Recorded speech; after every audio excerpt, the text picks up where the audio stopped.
மிக சிறப்பாக எல்லா கலைகளிலும் எல்லா பங்களிப்புகளையும் பிரதிபலிப்பதாக அமைந்திருந்தது.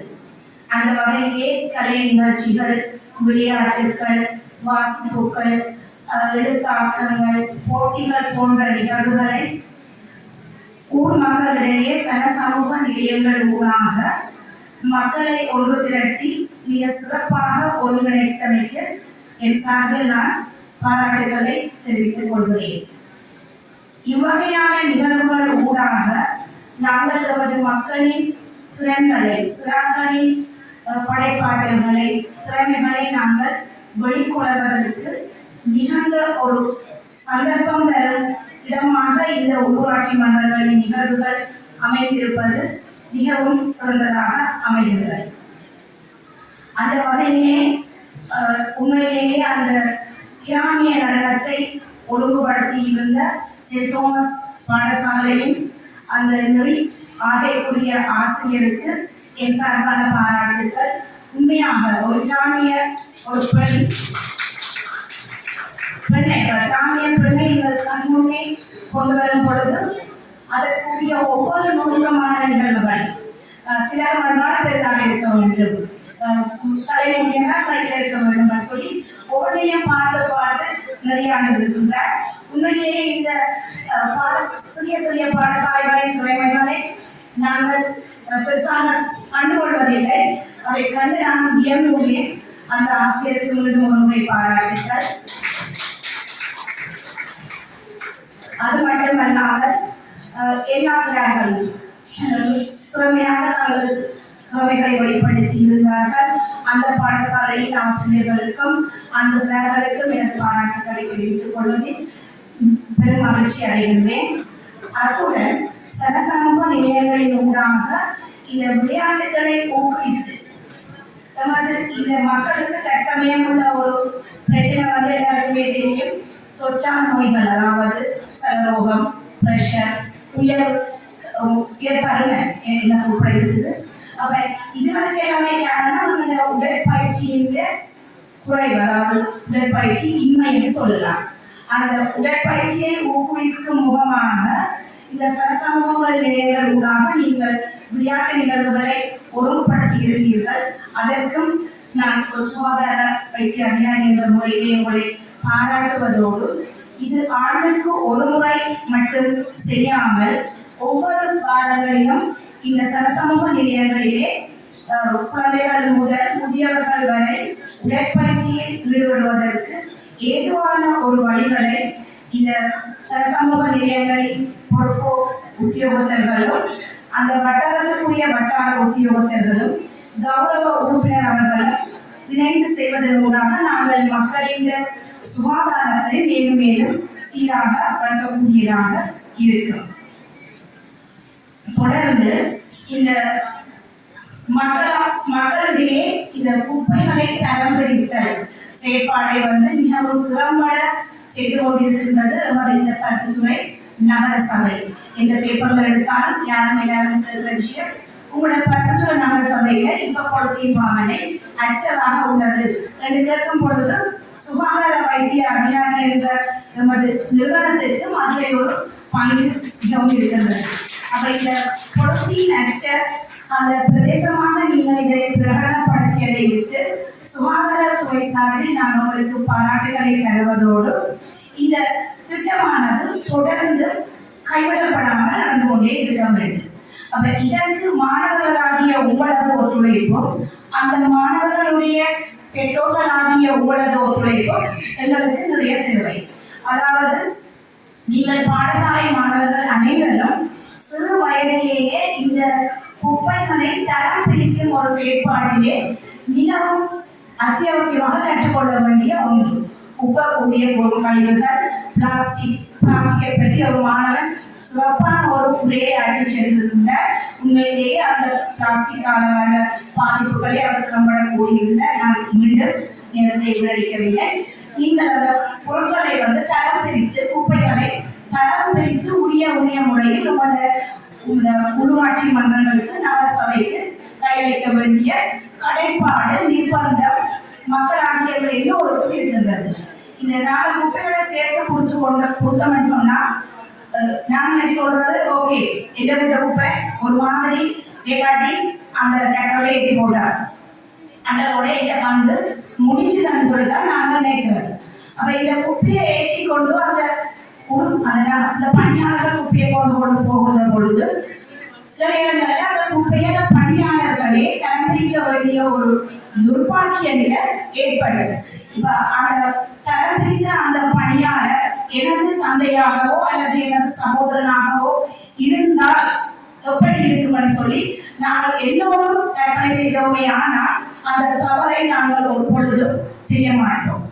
அந்த தரம்பிரிக்கிற அந்த பணியாளர் தனதுக்கு பாதுகாப்பு கவசம் ஒன்று போடாம அந்த குப்பைகளை தரம்பிரிப்பார்.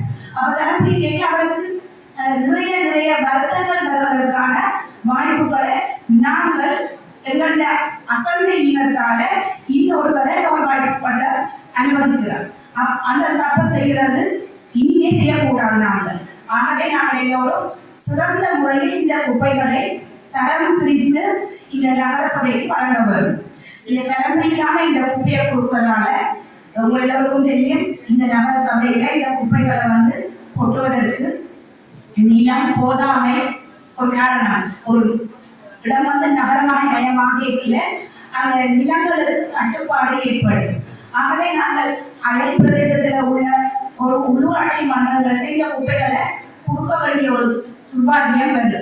அப்ப இந்த குப்பைகளை நாங்கள் கொடுக்கல, உங்களுக்கு தெரியுமோ தெரியாது மக்களுக்கு அந்த குப்பைகளை கொடுக்கல தரம் பிரித்து கொடுக்காம அப்படிங்கல அந்த 2 உள்ளூராட்சி மன்றங்களுக்கு இடையிலே மன கசப்புகள், தேவையற்ற பிரச்சனைகள், அது மட்டுமல்ல இந்த தரம் பிரிக்காம கொடுத்த அந்த காரணத்தால மக்கள் செய்த அந்த குற்றத்தால அந்த குப்பையை வாங்குறதுக்கான பணம் உயர்த்தப்படுகிறது.